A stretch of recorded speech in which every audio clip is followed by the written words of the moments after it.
early on, it was all about us. It was just all about, this is what we're working on. Even when we decided to have other people join us as a guest, it was the people that we were working with on our projects. It was like, it was, and that was difficult. It's like, how do we even do this? What do we even talk about? What do we, kind of a thing? And so I remember we weren't even sure when we first started. It was a more of a, let's just talk about films we're working on. And then we kind of, changed the rundown a little bit to, let's talk about the industry because it affects what we're working on.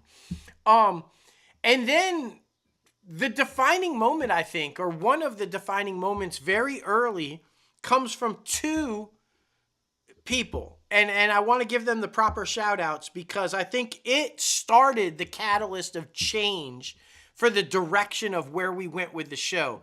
And that is Keena Ferguson and Rebekah Kennedy.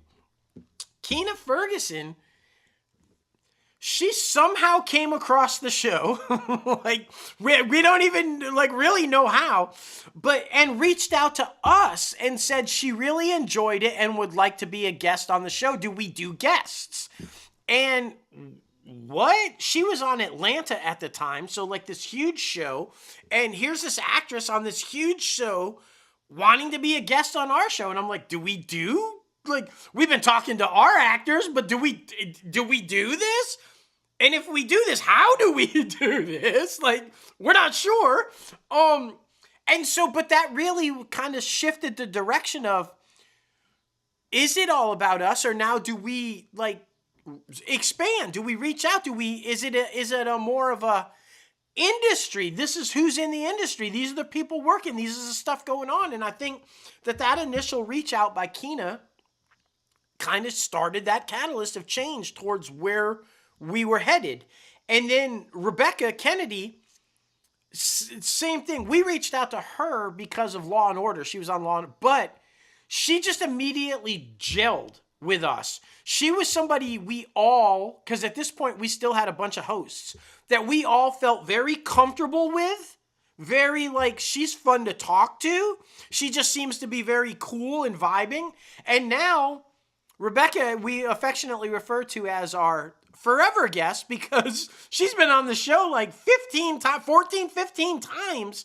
Whenever we want to talk, whenever we just want to catch up, whenever she has something that she wants to talk about, whenever there's nothing to talk about, we just want to come on and say, hey, what's going on in life? She's been there for us at every milestone, really. And so, yeah, I just wanted to really give a shout out to them because there's so many great guest moments, and we'll dive into that further a little bit later. But it's just, I think that the show isn't what it is today or even goes in that direction without those two initially showing us what it could be, right? Yeah, most definitely. And you brought up how would we do guest interviews? Yeah. How would we do that? So guys, we would literally call them on our phone and have a microphone specifically for the phone and just lay it down and make sure it was on speakerphone and just place the microphone right there. And it wasn't bad audio. I'm not even gonna lie. It wasn't. So you at the beginning you got to do what you got to do to make it happen. That's for sure.